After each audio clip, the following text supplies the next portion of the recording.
오늘은 대림절 넷째 주일입니다. 다 함께 찬양하며 하나님께 예배드리겠습니다.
요셉을 양떼같이 인도하시는 이스라엘의 목자여 귀를 기울이소서. 그룹 사이에 좌정하신 이여 빛을 비추소서.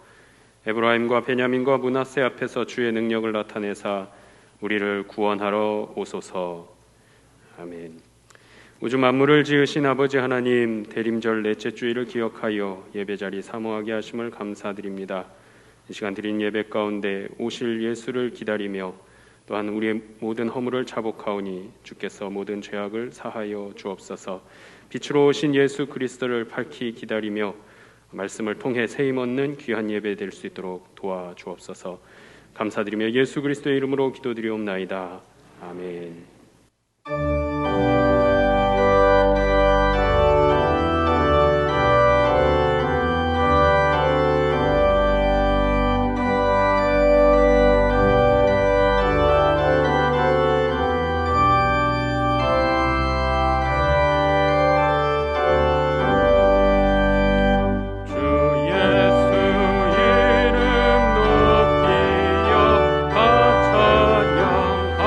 찬양하여라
나는 전능하신 아버지 하나님 천지의 창조주를 믿습니다.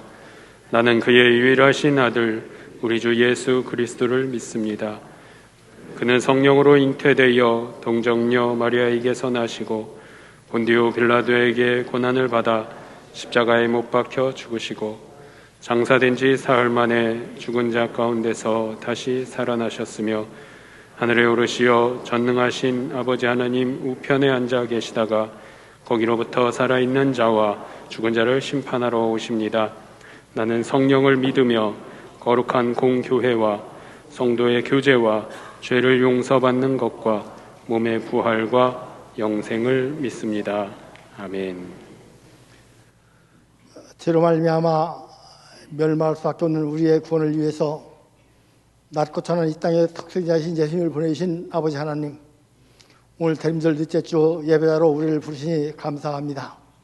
주님 이 시간 임하셔서 우리 예배를 받아주시고 예배자 한 사람 한 사람을 만나주셔서 은혜로 충만케 하시고 예배를 통해 샘으로도 이 세상을 능히 승리하는 하나님의 사람으로 살아갈 수 있도록 하시기를 원합니다. 아버지 하나님, 금년 한 해를 마무리하는 이때에 여호와께서 너를 지켜 모든 환난을 면하게 하시며 내 영을 지키시리라 약속한 말씀을 붙잡고 살아가는지를 돌아봅니다. 이 자리에는 승리하는 하나님의 사람들이 예배자리에 있지만 예배자의 자리를 떠난 많은 사람들을 기억하며 아버지의 마음을 헤아려 봅니다. 주님께는 한 영혼 한 영혼이 선호가 귀한 영혼이며 간절한 마음으로 돌아오기를 기다리는 영혼일진데 우리 안에 이를 찾아 회복하기 위한 열심히 있는 노력이 없었고 이 상황과 환경에 적응하기 위한 극복한 나약한 모습, 이를 핑계로 게으른 자의 변명만 일삼고 있는 악한 영혼 안에 있는가 하는 부끄러운 모습을 고백합니다. 주님, 악하고 게으른 저희의 죄를 용서하시고 2022년을 준비할 때에 새로운 믿음의 각오와 결단으로 예배자리를 떠난 저희들을 주께 돌이키게 함으로 이 예배자리를 채워갈도록 하시기를 원합니다. 주님, 저희는 주님이 이날을 어떻게 사랑하셨고 풍요케 하신지를 기억합니다. 그러나 지금은 그 은혜를 기억하지 못하고 하나님이 없다 하며 온갖 세상 것들이 좋다 하고 사치와 향락 약한 문화에 빠진 이 나라의 모습을 보면서 주의 진노하심으로 이 나라에 들여온 검은 구름들을 보는 것 같아 안타까웠습니다. 주님, 지금 우리가 깨어 죽게 두려울 때임을 깨달아 알게 하시고 먼저 믿은 저희들이 나라를 구하기 위해 기도하는 의인의 몫을 감당케 하시기를 원합니다. 새로운 대통령을 세우기 위해서 온 나라가 분주합니다. 모두가 나를 위해서 국민을 잘 살게 하겠다고 하지만 우리의 눈엔 권력을 잡아 나와 내 정파만 잘 살겠다, 내 편만 잘 살겠다는 욕심에 사로잡힌 자들의 편싸움을 보는 것 같아 안타깝습니다. 저희가 돌이키게 하셔서 나를 위해서 국민 모두를 위해 헌신하겠다는 각오를 새롭게 하게 하시고 국민들은 분명력을 가지고 선택할 수 있도록 하셔서 이 나라가 소망이 있고 미래가 있는 나라, 하나님이 복지였다는 나라가 될 수 있도록 하시기를 원합니다. 아버지 하나님, 저희는 이 성령을 가득 채운 주의 영광을 보고 싶고 성도 간의 아름다운 믿음의 교제를 통해서 위로받고 회복되었던 은혜로운 이 시간들을 회복하고 싶습니다. 주님, 우리에게 은혜를 부으셔서 속히 이 전염병의 공포를 이겨내고 예배가 회복되고 귀환의 아름다운 일상들이 회복되게 하시기를 원합니다. 주님, 주의 몸된 교회를 세우신 주의용들이 부지런히 영혼들을 살피고 돌봄으로 모든 성도가 예배의 자리로 돌아오게 하시며 열심을 붓고 주를 섬기고 살아가는 주의 백성으로 회복되게 하시기를 원합니다. 특별히 주의 몸된 교회 강석교회를 맡긴 타임 목사님은 700년 열심으로 영혼들을 품고 기도하며 섬김으로 모든 성도를 하나님의 사람으로 바르게 세워갈수록 기름 부으시기를 원합니다. 아울러 교회학교의 모든 사역자들이 오랫동안 만나고 가르치지 못했던 환경들을 어떻게 극복하고 회복할 수 있는지를 알 수 있도록 지혜롭게 하시어서 우리의 미래 세대를 구원에 이르게 하고 믿음의 진보를 이루어갈수록 하시며 한 영혼 한 영혼을 하나님의 사람으로 세우는 믿음의 성을 품고 기도하며 열심을 다하게 하시기를 원합니다. 이전 강단에 세우신 목사님을 주의 강한 발로 붙드셔서 하나님의 말씀을 선포할 때 성령이 강권의 역사로 함께 하셔서 듣는 모두가 믿음으로 듣게 하시고 그 심령마다에 하나님의 역사심으로 결단하며 삶 가운데 주의 선한 역사가 임하게 하시기를 원합니다. 이 시간 할렐루야 찬양대의 찬양이 이 성전에 가득한 주의 임재와 은혜가 충만한 찬양이 되며 속히 찬양대의 자리가 가득 채워져서 주님을 찬양할 수 있는 날이 오도록 은혜 주시기를 원합니다. 아버지 하나님, 주의 복음을 전하기 위해 세우신 모든 전도자들과 선교사들이 복음을 전해야 함에도 만날 수도 전할 수도 없는 이 상황과 환경을 속히 극복하고 사명을 감당할수록 길을 열어주시고 주의 가는 발로 붙으셔서 능히 이겨내고 주님 승리하신 역사의 현장을 이뤄갈 수 있도록 하셔서 구원만 우리가 많아지고 더 많은 하나님의 사람들을 세워서 주님 오시는 그날에 이 땅 가운데 주의 오심을 찬양하며 영광을 올려드리는 주의 백성들로 가득하게 하시기를 원합니다. 지금도 우리의 기도를 들으시며 쉬지 않고 일하신 주님 예수 그리스도의 이름으로 기도드렸사옵나이다. 아멘.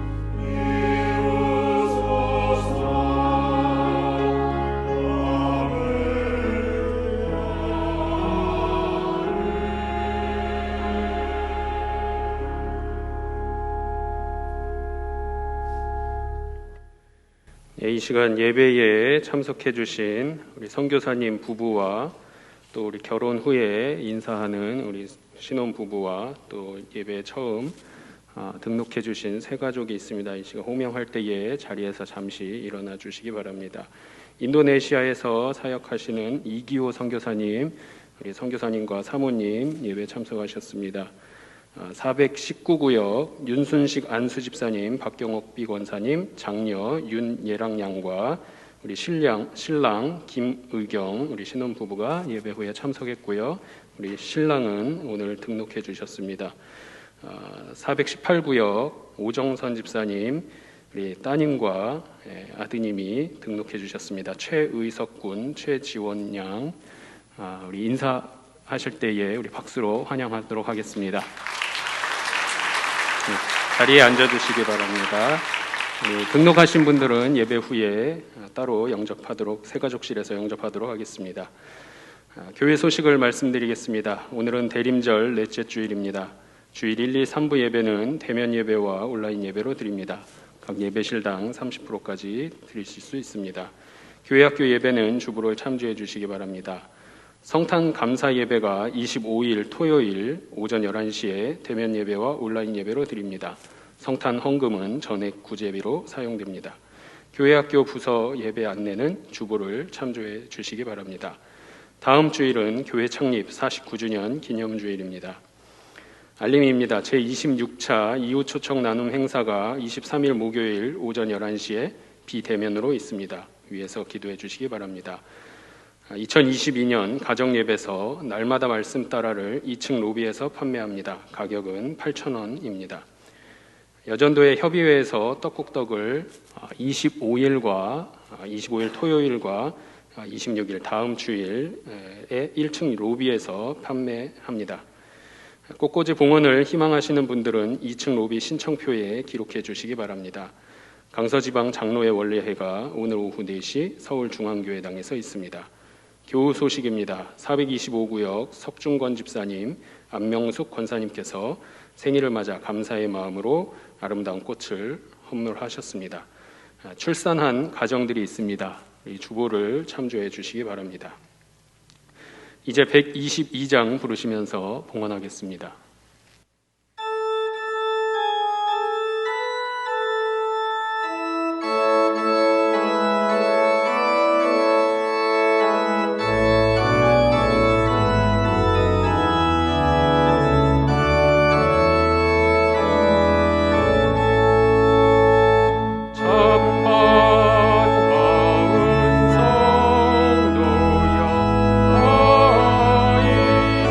와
기다리며 주님 맞을 준비를 하는 대림절 4번째 주일, 이 복되고 귀한 날 우리를 불러주사 하나님 앞에 나와 예배케 하시고 가정에서 경건하게 예배드릴 수 있도록 이끌어 주셨으니 고맙습니다.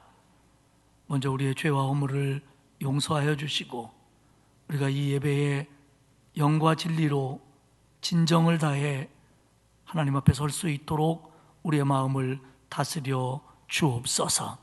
또한 우리의 예배를 받으시고 우리의 기도에 응답하시며 주의 백성들에게 은혜와 복을 더하여 주옵소서.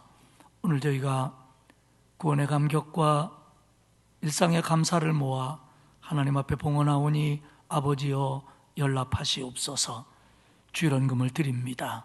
감사 예물을 바칩니다. 받아주시고 드린 손길을 복되게 하시며 세상을 살면서 감사한 일들이 더 많아지도록, 아니 감사를 더 많이 깨달을 수 있도록 복의 복을 더하여 주옵소서.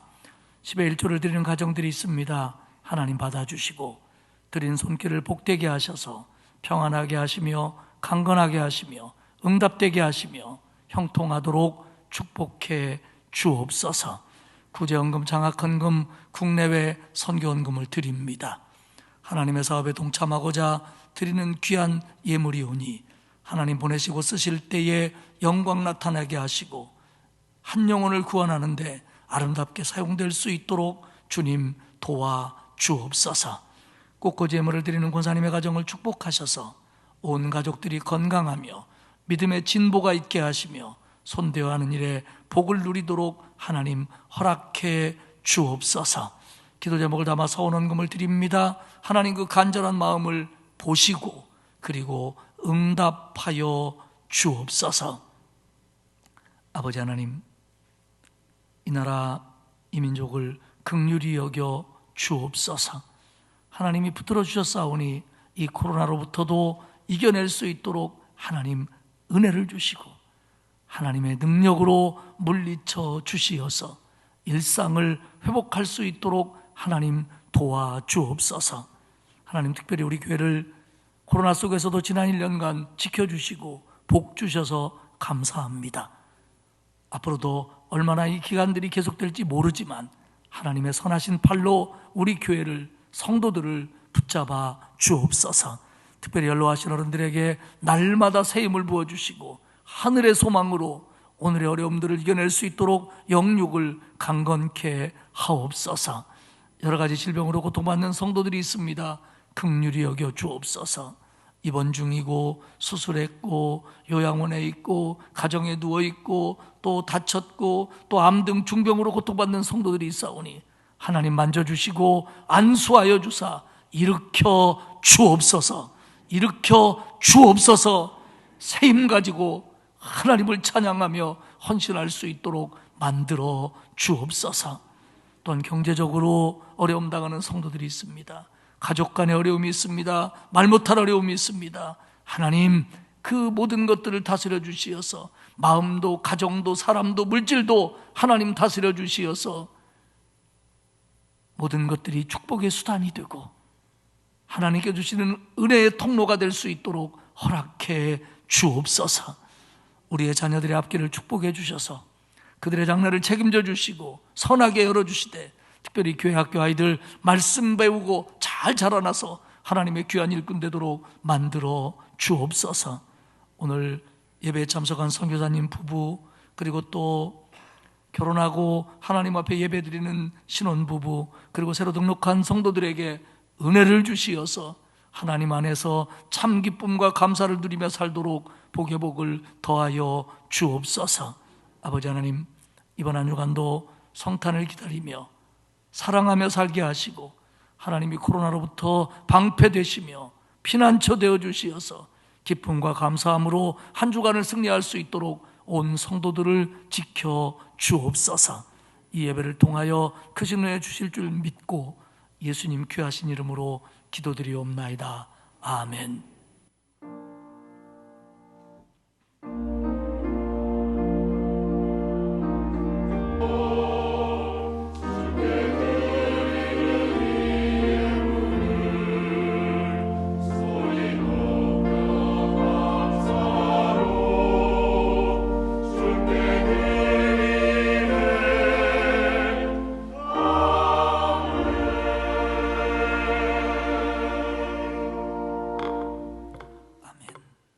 오늘 우리에게 주신 하나님의 말씀은 시편 145편 14절에서 21절까지 말씀입니다. 구약성경 907페이지에 있습니다. 시편 145편 14절로 21절까지 말씀을 봉독하겠습니다. 여호와께서는 모든 넘어지는 자들을 붙드시며 비굴한 자들을 일으키시는도다.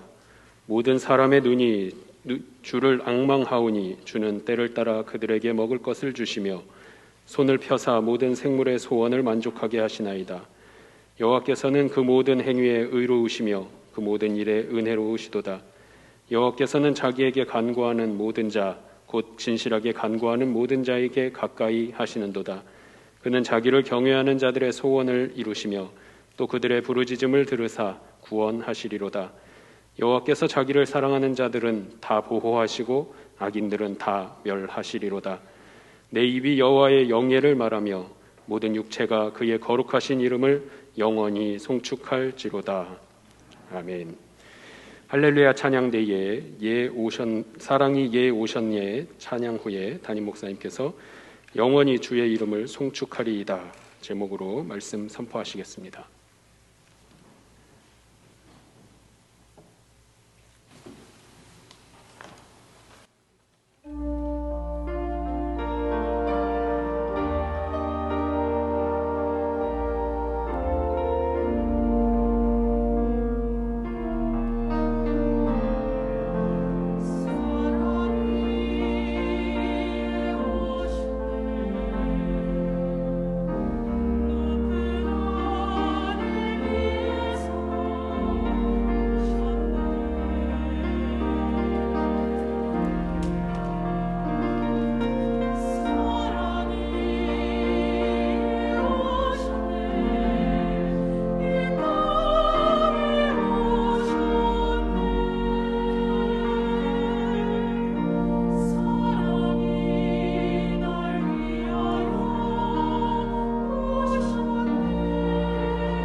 귀한 찬양 고맙습니다. 마스크를 하고 찬양을 하려면 굉장히 숨가쁠 텐데 제 마음 같아서는 벗으라고 좀 하고 싶은데 걸려요. 좀 호흡을 좀 잘 하시기 바랍니다. 성탄절이 엿새 앞으로 다가왔습니다. 몇 년 전만 하더라도 이맘때면 거리에 캐롤이 울려 퍼졌고 또 크리스마스 카드를 막 주고받고 했을 텐데 지금은 그런 것들을 거의 찾아볼 수가 없네요. 아마도 성탄 인사는 이제 하루 이틀 지나면 뭐 휴대폰이나 SNS를 통해서 주고받게 될 것 같고요. 거리의 캐롤은 아마 다시 돌아오기가 쉽지 않을 것 같습니다. 이런 상황이 되면 전 같으면 우리가 이렇게 얘기합니다. 영 성탄 기분이 안 나요? 라고 말했을 텐데 이 코로나 상황에서는 성탄 기분이 안 난다는 말 자체도 하질 못하고 있습니다. 안 하고 있습니다. 아마 그만큼 우리 마음에 여유가 없고 코로나에 지쳐가고 있다는 얘기가 될 것 같습니다. 하지만 여러분, 코로나 팬데믹이 아무리 위세를 떨쳐도 성탄절은 성탄절입니다. 우리가 아기 예수의 오심을 기뻐하고 날 구원하러 오신 예수님을 감사하게 맞고 그리고 사랑을 나누는 성탄절은 성탄절입니다. 그렇기 때문에 좀 설레는 마음으로 저와 여러분이 기다리시길 바라고요. 또 이웃과 사랑하는 사람들에게 정말 마음의 사랑을 전하면서 이 성탄절을 기다리시기를 바랍니다. 상황이 힘듭니다. 염려와 걱정도 많습니다. 그래도 성탄절은 우리에게 성탄절이고 기쁨이고 감사고 그리고 경건함이고 그리고 축복입니다. 성탄 감사 예배는 토요일 날 성탄절 11시에 이곳에서 드리도록 하겠습니다. 예배 인원이 50%에서 30% 줄고 그랬다고 하지만 우리 예배당은 워낙 넓어서 여러분들 나오시는데 전혀 지장이 없습니다. 신경 쓰지 마시고 나오시면 될 것 같습니다. 오늘 우리가 읽은 145편의 성경상 제목은 다윗의 찬송시입니다. 찬송시라고 번역한 이 히브리어 테힐라는 찬양시, 찬송시라는 뜻인데요. 의외로 시편 150편 중에서 찬송시라고 하는 제목이 붙은 유일한 시편은 이거 하나입니다. 모든 시편이 찬송시인데 그래도 이 테일라라고 하는 찬송시라고 하는 제목을 정확하게 붙인 시편은 145편 이거 하나입니다. 사실 테일라는 모든 시편의 제목입니다. 시편 전체가 하나님을 향한 찬송시고 하나님을 높이는 찬양시입니다. 시편을 이제 내부적으로 몇 개로 나눌 수 있는데요. 특별히 145편에서 150편까지는 시편의 대단원의 마지막입니다. 그리고 이 시편 145편은 45편에서 150편까지의 결론이고 시편 전체의 결론입니다. 145편 1절과 2절에 보면 왕이신 나의 하나님이여 내가 주를 높이고 영원히 주의 이름을 송축하리이다. 내가 날마다 주를 송축하며 영원히 주의 이름을 송축하리이다. 한마디로 줄이면 내가 영원히 하나님을 송축하겠습니다. 송축합니다. 이게 시편 전체의 내용이며 결론입니다. 145편은 오직 한 가지 생각만 하고 지은 시입니다. 145편은 오직 나는 하나님께 찬양합니다. 이 생각에 집중하고 있는 시편입니다. 그렇기 때문에 145편에는 어떤 탄식이나 죄의 고백이나 간구나 이런 것들이 나오지 않고 오로지 순수하게 찬양만 하고 있습니다. 물론 145편이 나중에는 교육적인 목적으로도 쓰여졌고 제의적인 그러니까 예배시의 시편으로도 사용이 됐습니다. 하지만 이 시편은 순수하게 하나님을 찬양하기 위해서만 쓰여진 시편이었다고 하는 겁니다.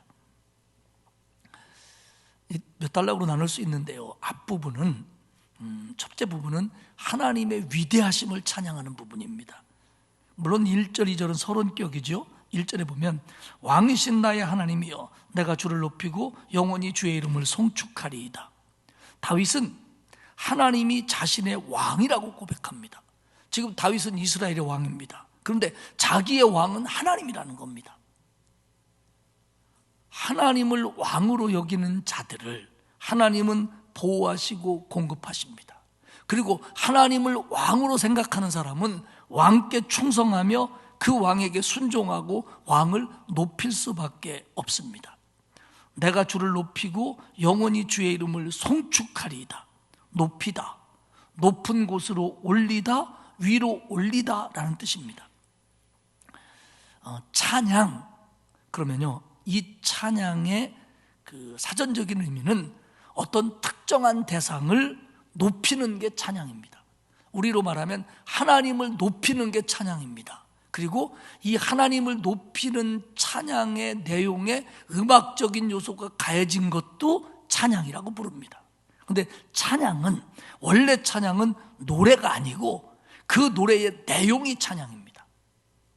그렇기 때문에 하나님을 높이는 게 찬양이고요, 송축한다는 것도 마찬가지입니다. 하나님을 기리고 하나님을 생각하고 그분에게 영광 돌리고 그분을 높이는 거, 이게 찬양이고 찬송이고 여기에 음악적인 요소를 붙이는 것도 찬양이고 찬송입니다. 다윗은 다른 그 어떤 것보다, 다른 그 누구보다, 다른 어떤 이름보다 하나님을 높이기를 원합니다. 어렸을 적에 또래 아이들과 놀다가 서로 아버지에 대해서 얘기하다가 싸웠던 기억이 있습니다. 그때 우리는 아빠라고 부르지 않고 아버지라고 불렀죠. 야, 우리 아버지는 이런 거 되게 잘해. 그럼 옆에서 친구 녀석이 그럽니다. 아니야, 우리 아빠가 더 잘해. 지지 않죠. 무슨 소리야, 우리 아빠가 훨씬 더 잘해. 아니야, 우리 아빠도 더 잘해. 그러다가 분에 못 이겨서 울기도 하고 싸우기도 합니다. 그러니까 내 아버지가 단순한 마음이었지만, 정확하지도 않았지만 아버지의 이름이 높이 있기를 원했어요. 싸가지가 있었던 거죠. 다윗은 막연히 그러는 게 아니라 다윗이 경험한 하나님, 다윗이 안 하나님, 다윗에게 은혜를 베풀어 주시는 하나님을 다윗은 어떤 것보다도 그 하나님이 위에 있어야 된다는 겁니다. 이게 뭐냐? 내가 하나님의 이름을 높입니다. 내가 하나님의 이름을 송축합니다. 이 송축하다라고 하는 우리말의 뜻은 무엇인가를 기리고 축하하다, 찬양하다와 비슷한 의미입니다. 그런데 여기서 사용되는 히브리어는 바락이라고 무릎을 꿇답니다. 무릎을 꿇다. 그러니까 하나님의 이름, 하나님의 속성, 그 성품, 그것 앞에 내가 무릎을 꿇고 그 하나님의 성품을, 그 하나님의 은혜를, 그 하나님의 능력을 높이고 찬양하는 게 바로 송축입니다. 자기는 주의 이름을 영원히 송축하겠다는 겁니다. 2절에 보면 내가 날마다 주를 송축하며 영원히 주의 이름을 송축하리이다. 송축하리다를 반복하고요, 특별히 영원히 날마다를 반복합니다. 날마다 하나님을 송축하겠다. 반복성을 의미합니다. 매일매일 반복해서, 매순간 반복해서 날마다입니다. 영원히 주의 이름을 송축하리다. 지속성입니다. 계속해서 날마다 찬송하는데, 이게 오늘만 하는 게 아니라 영원히 하나님 나라 갈 때까지 지속해서 하나님을 높이고 찬양하겠다는 겁니다. 그러면 과연 그렇게 할 수 있을까? 어떻게 그렇게 할 수 있을까? 살다 보면 찬송이 안 나올 때도 있고, 찬양의 마음이 안 생길 때도 있고, 내 상황과 형편이 어려워서 그게 안 될 수도 있지 않을까? 우리는 그렇게 생각할 수 있습니다. 워런 위어스비는 이런 얘기를 했어요. 여호와를 찬양하는 자는 하나님이 자기 삶의 중심이 있고 믿음의 눈은 늘 하나님을 향해 있다. 하나님을 찬양하는 사람은 마음 중심에 하나님이 있고 믿음의 눈은 늘 하나님을 바라본다. 그래야 찬양할 수 있다. 이렇게 얘기를 했습니다. 그렇지 못한 성도는 단지 자신만이 보일 뿐이고 자신만이 있을 뿐이다. 이렇게 설명합니다. 그러니까 우리의 삶 속에서 삶의 형편과 삶의 환경이, 지금 나의 모든 이런 것들이 뭐 좋을 때나 나쁠 때나, 이것이 하나님을 바라보는 창의 역할을 하면 찬송이 나오고요, 찬양을 할 수 있고요, 지금 나의 성편과 환경, 이 모든 것들이 좋든지 싫든지 마음에 들든지 어렵든지 간에 이것이 하나님을 바라보는 창이 되지 않고 그것이 나를 비추는 거울이 되면 불평과 교만만 남는 겁니다. 그러니까 우리의 삶의 모든 것은 하나님을 바라보는 창이 되어야 된다는 거예요. 그러면 오늘 다윗처럼 날마다 영원히 하나님을 송축할 수 있다라는 겁니다. 다윗이라고 왜 매일 좋았겠습니까? 언제나 넉넉했겠습니까? 아닙니다. 어려울 때도 많았습니다. 그는 어떤 형편에서든지 하나님을 바라봤고 하나님의 성품, 하나님의 속성, 하나님의 그 은혜를 생각했기 때문에, 그걸 늘 경험하고 믿고 살았기 때문에 날마다 영원히 계속적으로 반복적으로 지속적으로 하나님을 찬양하며 살 수 있었던 겁니다. 그래서 다윗은 이제 구체적으로 하나님의 위대하심을 자기는 찬양하겠다는 거예요. 3절에 보면 여호와는 위대하시니 크게 찬양할 것이라 그의 위대하심은 측량하지 못하리로다. 내가 하나님을 왜 찬양하냐면, 해야 되냐면 하나님은 위대하셔서 나 같은 사람이 측량할 수 없다는 겁니다. 여기서 측량하다는 우리가 알고 있는 그 뜻입니다. 어떤 땅을 측량하고 탐사해서 알아내는 겁니다. 그런데 하나님은 다 알면 알수록 알아내기 어렵다는 거예요. 너무 커서 내가 다 이해할 수 없고 인간의 이해를 넘어서고 나의 한계 있는 이해력으로는 하나님을 다 알 수 없다는 겁니다. 그러니까 하나님의 위엄, 하나님의 전능하심을 측량할 수가 없다는 거예요. 그래서 자기는 측량할 수 없는 하나님이기 때문에 더 크게 하나님을 찬양해야 된다, 이렇게 말을 합니다. 그러면서 그 하나님의 위대하심에 대해서 조목조목 얘기를 해요. 첫째는 뭐냐면 하나님이 행하신 일이 위대하다는 겁니다. 4절에 보면 대대로 주께서 행하신 일을 크게 찬양하며 주의 능하신 일을 선포하리다. 하나님이 행하신 일, 그 권능으로 행하신 일, 그 이적들, 특별히 자기에게 하신 일, 창조하시고 역사를 주관하시고 왕으로 이끌어 가시는 것뿐만 아니라 자기에게 하신 일, 이 일들이 너무 위대하기 때문에 자기는 하나님을 찬양한다는 겁니다. 그리고 하나님은 존귀하시고 영광스러운 위엄을 가진 분이기 때문에 찬양한다는 겁니다. 5절에 보면 주의 존귀하고 영광스러운 위엄과 주의 기이한 일들을 나는 작은 소리로 읊조리로다. 하나님의 그 신적 속성, 하나님의 하나님 되심을 알아갈수록 자신과는 비교할 수 없는 존귀함이 있고 영광스러운 위엄이 하나님에게 있다는 겁니다. 그러니까 자기는 그 하나님을 높이지 않을 수가 없다는 거예요. 또한 하나님의 능력이, 권능이 두려울 정도로 위대하시기 때문에 자기는 찬양하겠다는 겁니다. 6절에 보면 사람들이 주의 두려운 일의 권능을 말할 것이요 나도 주의 위대하심을 선포하리이다. 주의 두려운 일의 권능, 이게 뭐냐면 하나님의 두렵게 하는 것들이라는 의미입니다. 그러니까 우리가 두려워할 정도로 큰 하나님의 권능, 예를 들면 출애굽 당시에 바로와 애굽 백성들에게 내렸던 재앙들, 또 홍해를 건널 때 하나님이 나타내신 이적들, 이런 걸 생각해 보면 하나님을 두려워하지 않을 수가 없다는 거예요. 그러니까 이렇게 두려울 정도로 위대하신 하나님을 자기는 높이지 않을 수가 없다는 겁니다. 6절에 보면 두려운 일의 권능을 말하고 위대하심을 선포하리다, 이렇게 얘기합니다. 그런데 성경에서 말하다와 선포하다가 같이 사용될 때는 자세히 말하여 선포하다라는 그런 의미를 갖습니다. 그러니까 자기가 하나님을 찬양하는데 자세히 말하여 선포하겠다는 겁니다. 막연히 우리 아빠가 제일이야, 이런 막연함이 아니라 하나님이 내 대해서 자기는 자세하게 알아가면서 선포하겠다는 거예요. 지금 다윗이 얘기하잖아요. 하나님이 이런 면에서 위대하고 이런 면에서 위대하고 이런 면에서 위대하기 때문에 자기는 하나님을 높인다. 왜 그러냐면요, 그렇게 찬양을 해야 자기에게는 확신이 더 생기고요, 다른 사람에게는 설득력이 있는 거예요. 자기가 정말 하나님을 그렇게 알아가야, 그리고 그렇게 조목조목 하나님에 대해서 선포할 수 있어야. 또한 요건요, 또 하나의 의미가 뭐냐면 다른 사람도 내가 하나님을 찬양하는 마음, 찬양하는 삶, 찬양하는 말들을 통해서 다른 사람들도 하나님을 알아가도록 이끌 책임이 나한테 있다, 그런 의미도 됩니다. 그러니까 전도와 선포의, 선교의 의미도 들어있어요. 여러분, 하나님을 알아가고요, 그 하나님을 높이고 그 하나님을 송축하고 살면 나는 내 믿음이 튼튼해질 뿐만 아니라 나를 통하여 하나님의 그런 모습이 다른 사람들에게 전파될 수 있고 돼야 되는 것이 맞습니다. 11절과 12절도 마찬가지예요. 그들이 주의 나라의 영광을 말하며 주의 업적을 일러서 주의 업적과 주의 나라의 위엄 있는 영광을 인생들에게 알게 하리이다.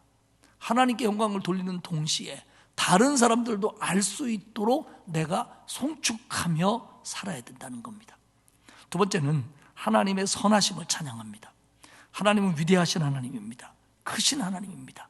행하시는 일이 위대하고요, 존귀와 영광이 있으시고요, 그 권능과 위엄이 두려울 정도입니다. 그런데 이것뿐이라면 하나님이 센 하나님이고 두려운 하나님이고 힘있는 하나님이고, 근데 이걸로 끝난다면 하나님은 무서운 하나님일 뿐입니다. 그 하나님은 무서울 뿐이에요. 그러니까 선하심이 없는 강함 뿐이라면, 강하시기만 한 하나님이라면 하나님 앞에 우리는 설 수가 없어요. 왜? 하나님은 강하시기만 하다면요. 그런데요, 하나님은 강하신 하나님이지만 선하신 하나님이에요. 할렐루야. 하나님이 긍휼이 많으신 하나님이에요. 그래서 7절에 보면 그들이 주의 크신 은혜를 기념하여 말하며 주의 의를 노래하리다. 하나님의 은혜를 생각하면서, 하나님의 선하심을 생각하면서 기념하며 말할 거라는 거예요. 여기서 기념하다는 말은 마음에서 우러나서 말한다 이런 뜻인데, 직역을 하면요, 분출하여 내다라는 뜻입니다. 그러니까 샘물이 솟아오르고 용암이 터져나오는, 그러니까 이게 억지로가 아니라 견딜 수 없이, 안 할 수 없이 분출되는 마음으로 하나님을 노래하겠다는 겁니다. 왜? 하나님의 선하심을 내가 아니까, 하나님의 은혜에 너무 감격이 되니까, 하나님이 나 같은 거한테 이렇게 좋은 하나님임을 아니까 이건 내가 하나님을 높이지 않을 수가 없다는 거예요. 하나님을 송축하지 않을 수가 없다는 거예요. 그래서 8절에 봐봐요. 여호와는 은혜로우시며 긍휼이 많으시며 노하기를 더디하시며 인자하심이 크시도다. 하나님은 속성이 선하신 하나님이에요. 하나님은 성품이 선하신 하나님이에요. 은혜롭고 긍휼이 많으시고 노하기를 더디하시고 인자하셔요. 근데 여러분, 하나님의 긍휼, 하나님의 은혜, 하나님이 노하기를 더디하시고 하나님이 인자하시면요, 원래도 나한테 나타나지만 특별히 내가 하나님과 관계에서 죄 문제가 있을 때 이것이 더 현실화됩니다. 그러니까 우리가 하나님의 속성 그러면 여러 가지가 있는데, 대표적인 게 뭐냐면 하나님의 의로우심과 하나님의 사랑입니다. 그러니까 하나님의 공의와 하나님의 사랑, 긍휼, 은혜지요. 그래서 이것이 이제 나타난 것이 예수 그리스도의 십자가 사건 아닙니까? 그러니까 하나님은 거룩하시고 의로우시고 하나님의 원칙에 칼 같으신 분이에요. 그런데 그 하나님은 선하시고 인자하시고 노하기를 더디하시고 우리를 불쌍히 여기시는 하나님이에요. 그런데 특별히 우리가 죄의 문제가 생겼을 때 하나님이 의로우시고 거룩하시고 칼 같으심으로 우리만 대해준다면 우리는 이겁니다. 다 죽었어. 이겁니다. 그런데 하나님은 그럴 때에도 선하심과 봐주심과 더디하심과 기다려주심과 은혜로 함께 해주시는 거예요. 그러니까 우리가 하나님 앞에 설 수 있고, 우리가 하나님의 기다려주심을 통해서 회개하고 회복되고 성장할 수 있는 게 여기 있는 거예요. 그런데 하나님은 이 공의로움이 칼 같은 분이에요. 이거 안 하기가 어려운 분이에요. 안 할 수 없는 분이에요. 근데 그걸 행하시는데도 우리한테 긍휼과 사랑과 오래 참으심과 기다리심으로 하신다는 거예요. 할렐루야. 이걸 다윗이 알았기 때문에 자기는 하나님을 높이지 않을 수가 없다는 거예요. 하나님이 어떤 분인지 알았기 때문에 그 하나님의 공의로움만 따지면 자기는 설 수 없다는 거예요. 그런데 그 하나님이 은혜로우시고 긍휼이 많으시고 노하기를 더디하시고 인자하심이 크기 때문에, 다시 말하면 회개할 시간을 연장시켜 주기 때문에 이 은혜로 자기가 산다는 겁니다. 그래서 9절에 보면 여호와께서는 모든 것을 선대하시며 그 지으신 모든 것에 긍휼을 베푸시는도다. 근데 하나님은요, 선한 사람만 선대하는 게 아니라 모든 것, 모든 사람에게 긍휼을 베풉니다. 일반 은총을 얘기합니다. 일반적인 은총. 그러니까 만약에 하나님이 선하지 않은 사람에게도 긍휼을 베푸시니까 다행이지, 그런 사람들에게 긍휼을 베풀지 않으면 요즘에 뭐 하나님이 어쩌래 교회가 어쩌래 하는 사람들 다 죽었어. 근데 하나님이 봐주는 거예요. 긍휼을 베푸시는 거예요. 사랑하는 여러분, 하나님은 위대하신 하나님이지만 하나님은 선하신 하나님이에요. 기다려주시는 하나님이고 긍휼을 베푸시는 하나님이고 참아주시는 하나님이고, 우리 이 하나님을 높이지 않을 수가 없다는 겁니다. 마지막으로는 하나님의 은혜에 대해서 세부적으로 찬양을 합니다. 물론 하나님의 은혜를 다 말할 수는 없죠. 근데 다윗이 오늘 몇 가지를 얘기하는데, 첫 번째는 하나님은 붙드시고 일으켜 주시는 하나님이라는 거예요. 14절 한번 봅시다. 여호와께서는 모든 넘어지는 자를 붙드시며 비굴한 자들을 일으키시는도다. 하나님은 넘어지는 자를 붙들어 주셔요. 10편 37절 24절에 보면 그는 넘어지나 아주 엎드려지지 아니함은 여호와께서 그의 손으로 붙드심이로다. 여러분, 넘어질 수 있습니다. 넘어집니다. 삶의 무게에 지쳐서 그 무게 때문에 넘어지기도 하고요, 유혹의 수렁에 빠져 자빠지기도 합니다. 시험의 돌뿌리에 걸려 휘청거리기도 하고요, 교만하게 걷다가 자빠지기도 합니다. 그리고 죄로 인해서 넘어지기도 합니다. 넘어질 수 있어요. 그런데 하나님이 그 넘어지는 사람을 붙들어 주신다는 거예요. 붙들어 주신다는 거예요. 또한 비굴한 자들을 일으키신다는 거예요. 우리는 비굴한 자 그러면 아주 뭐 비겁한 인간을 생각하는데, 이 말의 원뜻은 머리가 힘없이 떨어진 자입니다. 그러니까 실패한 자고요, 낙심한 자고요, 진 사람이에요. 세상이 귀하게 여겨주지 않는 사람입니다. 눈길도 안 주는 사람입니다. 그런데 그 사람을 일으켜준다는 거예요. 이게 하나님의 은혜예요. 넘어질 때 붙들어 주시고 머리가 떨어질 때 나를 일으켜주셔요. 그러니까 이런 은혜를 다윗이 아니까 자기는 누가 뭐라고 그래도 하나님을 영원히 높이겠다는 거예요. 그리고 너희들도 이거 알아가고 같이 높이자는 거예요. 하나님의 은혜는 우리를 붙드시고 우리를 일으켜주시는 은혜입니다. 이 하나님을 영원히 송축하는 저와 여러분이 되시기를 축복합니다. 또한 하나님의 은혜는 하나님은 공급하시고 채워주시는 하나님이에요. 15절에 보면 모든 사람의 눈이 주를 앙망하오며 주는 때를 따라 그들에게 먹을 것을 주시며, 먹을 거라고 말했지만 하나님이 베푸시는 모든 겁니다. 여러분, 세상 모든 사람은요, 모든 피조물은요, 천하만민은요, 천하만물은요, 하나님이 먹이셔서 사는 겁니다. 하나님은 때를 따라 필요를 채워주시는 하나님이에요. 공급하시는 하나님이에요. 이거 없으면 우리도 못 살고 세상 모든 것들이 다 망해버립니다. 이 하나님의 은혜예요. 16절에 보면 손을 펴사 모든 생물의 소원을 만족하게 하시나이다. 이 말은 관대한 손으로 모든 이들을 만족하게 한다, 이런 뜻입니다. 근데요, 하나님이 손을 펴다, 하나님이 손을 펴다, 하나님이 손이 있으실 리가 없죠. 근데 이거는 제가 자주 얘기하는 것처럼 신인동형론적 표현으로 하나님을 이해하기 위해서 하나님도 하나님을 사람과 같은 모습으로 표현해서 하나님의 모습을 설명하는 거죠. 그러니까 하나님이 손을 편다, 손으로 준다는 것은 하나님이 우리에게 주는 것이 막연한 게 아니라 어떤 사람이 손으로 무엇을 가져다가 나한테 주는 것처럼 하나님이 구체적으로 나한테 그렇게 해주신다. 이게 하나님이 손을 펴다라는 의미입니다. 여러분, 우리가 예수를 믿으면서 기도하면서 하나님에 대해서 막연하게 생각하면 안 돼요. 물론 처음엔 막연하죠. 그런데 하나님의 은혜를 경험하고 하나님을 알아가면 알아갈수록 말씀을 통해서 이 모든 것들이 구체화되는 거예요. 그래서 하나님이 정말 이렇게 나를 도우시는구나, 하나님이 나를 이렇게 하시는구나. 그래서 그냥 형식적이 아니라 가슴에서 그렇게 안 하면 안 되게 우러나와 하나님을 높이고 하나님을 찬양하게 되는 겁니다. 이게 날마다 계속될수록 신앙이 깊어지는 거예요.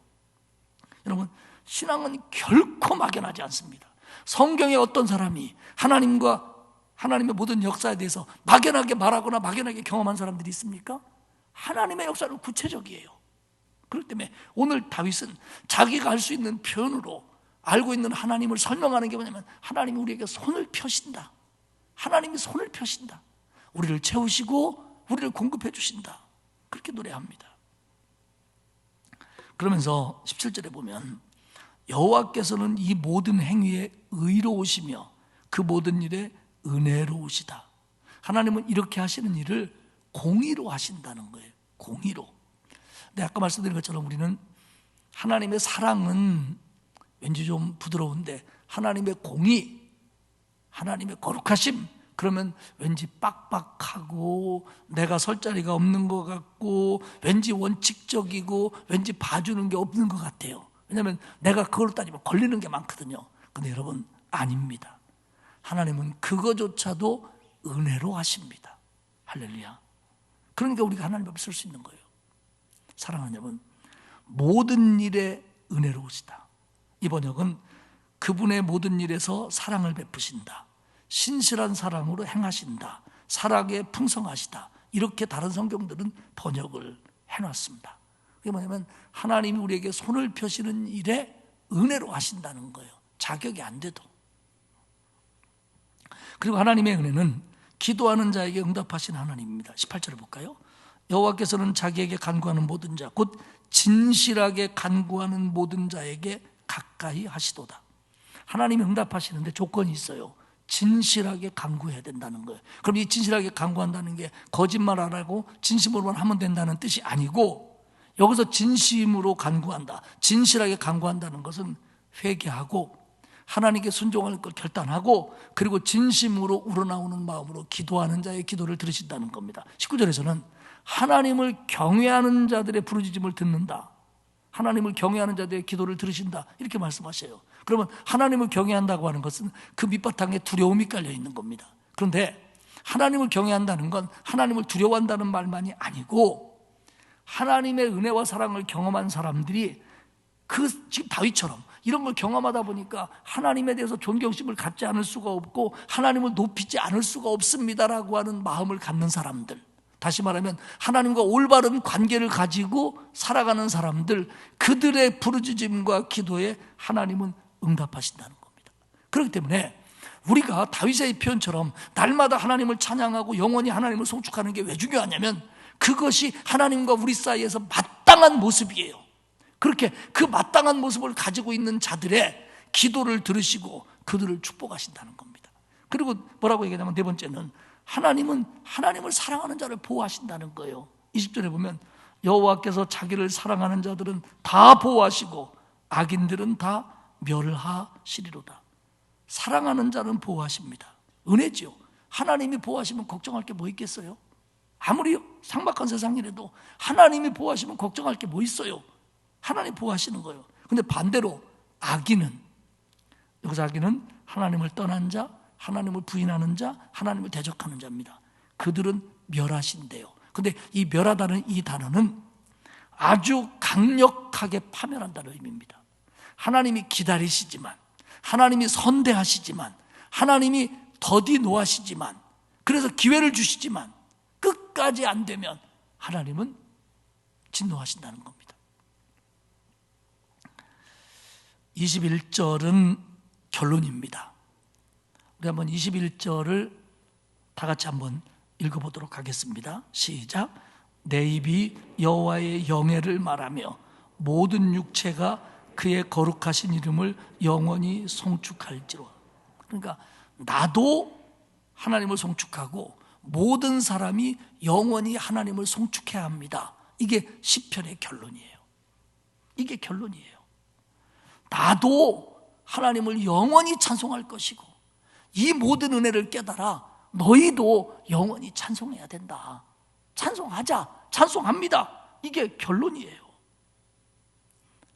내 입으로 하나님의 영예, 사전적인 의미는 영광스러운 명성이나 영예입니다. 즉 하나님의 위대하심, 하나님의 선하심, 하나님의 은혜로우심을 내 입으로 말할 수 있다는 게 영광이다. 이걸 말하고 하나님을 높이자. 아까 말씀드린 그 데힐라, 찬양시, 찬송시라고 하는 이 단어가 복수로 사용된 걸 우리는 시편이라고 번역했습니다. 그러니까 시편이 뭐냐? 찬양시들, 찬송시들, 이게 시편입니다. 그러니까 시편 속에는 여러 가지 내용이 들어있지만 결국 뭐냐? 하나님을 찬송하는 거예요. 하나님을 높이는 거예요. 그 위대하심, 그 선하심, 그 은혜로우심, 나에게 향하신, 그리고 세상을 향하신 그 모든 하나님의 것을 내가 높이는 거, 이게 시편입니다. 제가 진주에서 목회할 때 40대였습니다. 그때 이제 제 아들이 유치원에 다녔는데, 제 성도들이 이제 제 아들한테 그러는 거죠. 아이고, 형미 너 참 목사님 아들인데 잘생겼다. 뭐 잘생겼으니까요. 그래서 제가 그랬어요. 그 얘기를 듣고, 아들아, 남들이 더불어 잘생겼다 그러고는 이렇게 얘기하라. 농담이었죠. 아니에요, 우리 아빠가 더 잘생겼어요, 이렇게 하라고 그랬어요. 그랬더니 얘는 그 얘기를 마음에 새겨가지고요, 너 목사님 아들이지 잘생겼다 그러면, 아니에요, 우리 아빠가 더 잘생겼어요. 그러면 어른들이 재밌잖아요. 그러니까, 아니야, 네가 더 잘생겼어. 아니에요, 우리 아빠가 더 잘생겼어요. 아니, 네가 더 잘생겼어. 아니, 우리 아빠가 더 잘생겼어요. 제가 그래서 우리 아들을 좋아합니다. 사랑하는 여러분, 물론 어렸을 적에 아버지를 높이기 위해서 아이들과 싸우거나 뭐 제 아들의 얘기 같은 것들은 사실적인 것에 근거할 수는 없잖아요. 그러나 우리가 하나님을 높이는 것은 이건 사실적인 겁니다. 분명한 겁니다. 다른 건 다 그만두고 나를 구원한 거 하나만 생각해도 나는 날마다 죽을 때까지, 아니 하나님 나라 가서까지 영원히 송축해야 합니다. 왜? 하나님 나한테 그런 은혜를 베풀어 줬으니까. 그 위대하신 하나님이, 그 위엄과 영광 가득한 하나님이, 온 세상 만물을 주물럭거릴 수 있는 하나님이, 모두를 멸할 수 있는 하나님이 나 같은 사람에게 은혜를 베풀어 주시고, 긍휼을 베풀어 주시고, 기다려 주시고, 지금도 붙들어 주시고, 넘어지면 일으켜 주시고, 자빠질까 봐 붙잡아 주시고, 이런 하나님을 내가 어떻게 높이지 않을 수가 있냐는 거예요. 다윗은 이것이 가슴이 터져나올 정도로 자기가 하고 싶은 얘기라는 겁니다. 말씀을 맺겠습니다. 우리가 하나님을 높이는 것은 반복적이고 지속적이어야 합니다.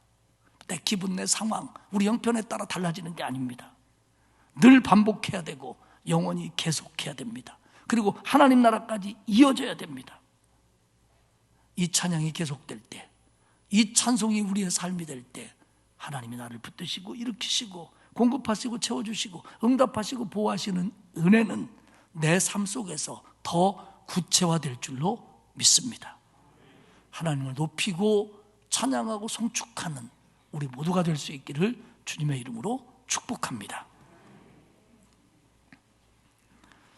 하나님 고맙습니다. 위대하시고 선하시고 은혜로우신 하나님이 우리에게 오셔서 우리 같은 죄인들을 구원하시고 붙들어 주시고 일으켜 주시고 채워주시고 보호하여 주시고 그리고 보살펴 주시니 감사합니다. 우리가 우리의 삶의 모습이 어떠할지라도 우리의 삶을 통하여 하나님의 선하심을 보게 하시고 하나님의 은혜를 경험하게 하시고 날마다 영원히 하나님의 이름을 송축하며 살 수 있도록 믿음 더하여 주옵소서. 감사드리며 예수님의 이름으로 기도합니다. 아멘. 21장을 부를 텐데요, 이 찬송은 원래 우리가 예배에 임례할 때 시작할 때 부르는 찬송인데 오늘은 하나님을 찬양함을 다짐하는 마음으로 다시 한번 부르도록 하겠습니다. 21장입니다.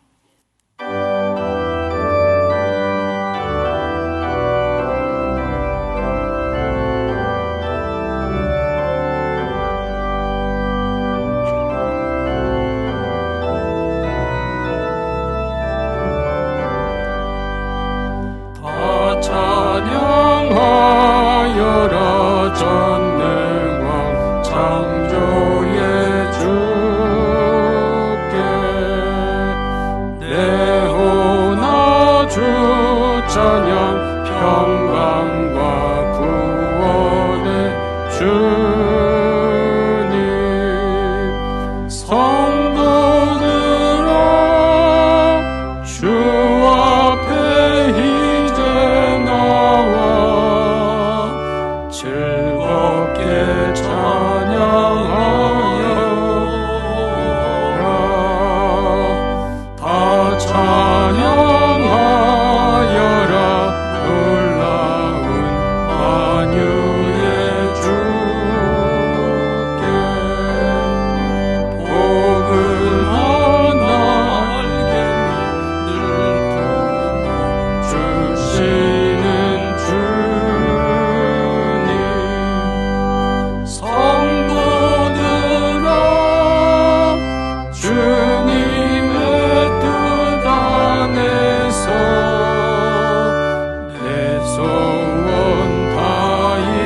세상 만물이 주 앞에 다 나와 찬양 성도들아 기쁘게 소리 높여 영원히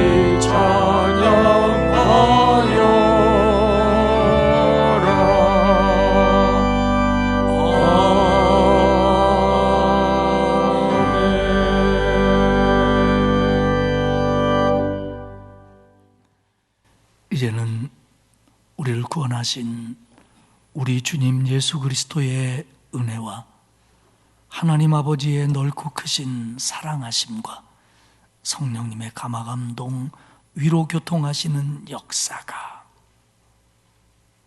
하나님의 위대하심, 하나님의 선하심, 그 하나님의 은혜를 다시 한번 마음에 새기며 날마다 영원히 하나님을 송축하며 살 것을 다짐하는 온 성도들 머리머리 위에와 그 가정과 자녀와 일터 위에와 그리고 우리 교회 이 나라 위에 이제로부터 영원토록 함께하옵시기를 간절히 축원하옵나이다.